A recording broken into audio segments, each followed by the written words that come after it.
Hello. All right. So let's talk about real world change.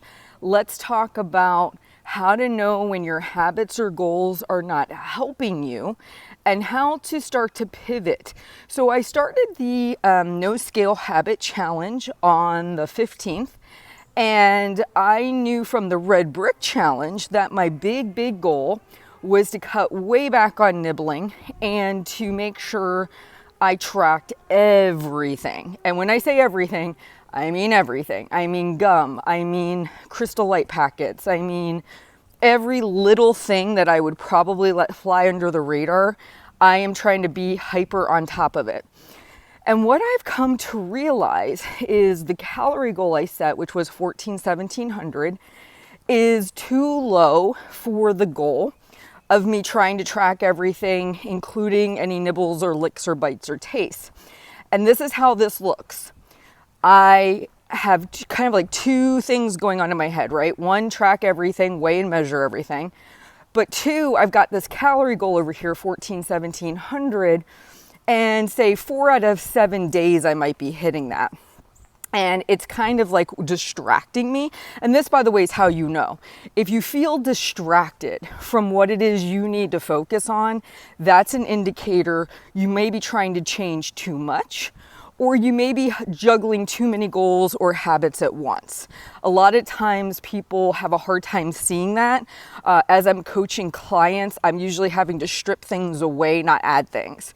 They want to change a lot, and I'm like, wait a minute, that's a lot.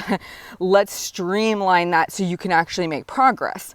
So as I was thinking on this last night, what I said to myself is, what is the most important behavior? What is the one that's going to make it to where eventually you could hit the 1700, or is going to make it to where your tracking is honest? And I knew it was the nibbling, the weighing and measuring, and the tracking 100% of everything I eat. Like those are the three core pieces that are the ones I need to hit every single day.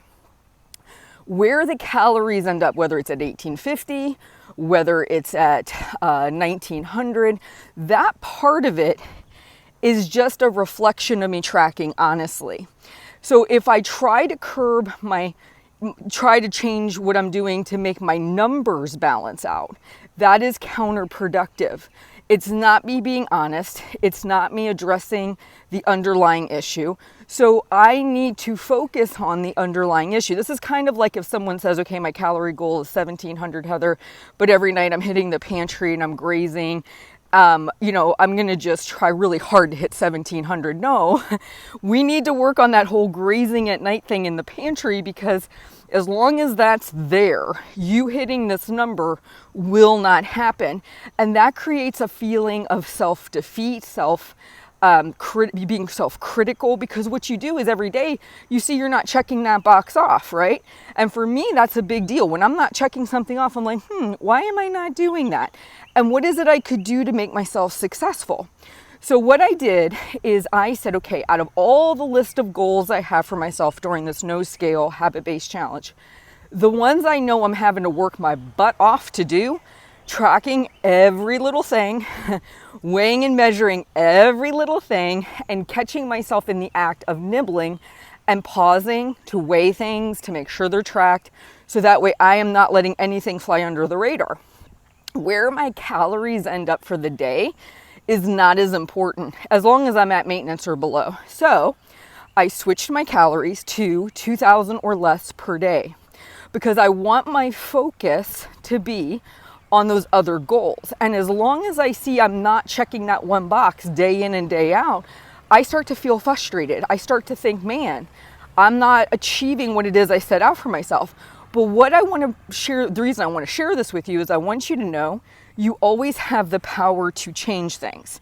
If you start out on a challenge or your weight loss journey or whatever, and you've got this long list of behaviors you want to change, and you see day in and day out you're not hitting certain ones, maybe take those and put them to the side for right now. It's not to say they won't come back. But if you have another focus right now, in this case, it's me tracking 100% of everything, weighing and measuring 100% of everything, not nibbling or grazing.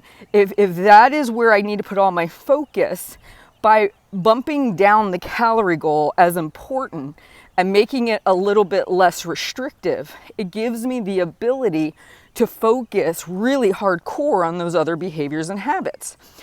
And then what I can do is once those feel under control, I can bring the calorie goal back down. So if you're seeing something's not gelling, instead of throwing in the towel and quitting, which is what I would have usually done in the past, you can reevaluate. You can make slight alterations, and sometimes it's the wording, by the way. Saying I'm going to eat between 14 and 1700 calories is very definitive. It's between these two goalposts. But by saying I'm going to aim for eating 2000 or less gives me a ton of range. One day it could be 1400.